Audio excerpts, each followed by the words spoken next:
We're beginning the third week, which is called the third week in ordinary time. And we have to remind ourselves that the word ordinary in this context doesn't mean what it normally means for us. It means here Sundays that fall in order, 1, 2, 3, 4. I think they could have come up with a better designation, but that's the one we have.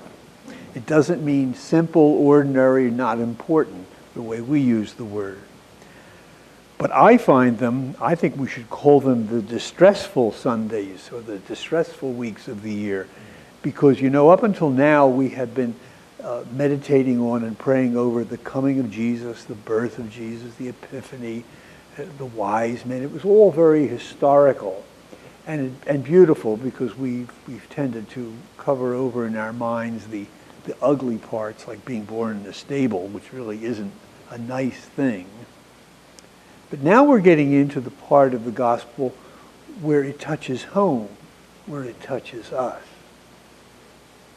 For instance, the call of these 4 brothers.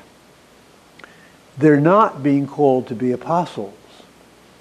They will be called to be apostles later on in the gospel. But now they're being called to be disciples, students of Jesus, just like you and I are the disciples, the students of Jesus.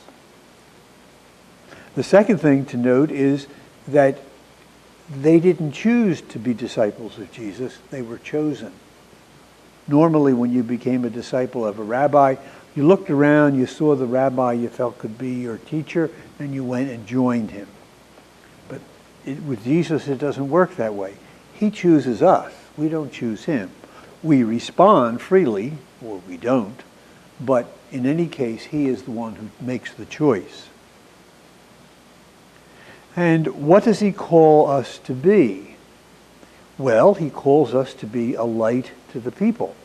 He calls us to embody in our time exactly what he embodied in his historical days on earth, and that is namely the presence of God who is always forgiving, the presence of a God who loves everyone. So that's where we are. That's why I call these uncomfortable Sundays, because we are being asked to be in our time what Jesus was in his days upon the earth. The embodiment of the merciful Father. And over the centuries, Christians haven't really done very well at that. Here in the second reading, even in Corinth, a few years after Jesus, Paul's established a parish or a diocese or something like that, and they're fighting among themselves. They're arguing.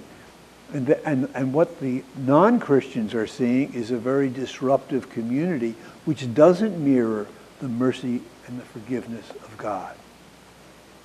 And each Christian is tempted during the course of each of our lives to be unforgiving, to be self-centered, not God-centered, and we don't embody and in flesh for our people, for our own time, the mercy of this Father whom Jesus came to make known to us. So that's why I find these readings in the early parts of the ordinary time extremely challenging, because they recall us to the fact of what our vocation is. That we were not chosen, we were chosen to be disciples. It's not our choice, but we have responded, which is why we gather each Sunday, to be in the presence of the Lord's Word, to be in the presence of each other in whom the Lord is found, and finally to nourish ourselves at the Lord's table, where his presence is embodied in the bread and the wine of the Eucharist. But at least we know who we are. At least we know where we stand. And in the days ahead, we hope and pray that together and separately we will in flesh the presence of God in our world, whether it's the family, the monastery, the parish, the place we work. And what is the essential thing?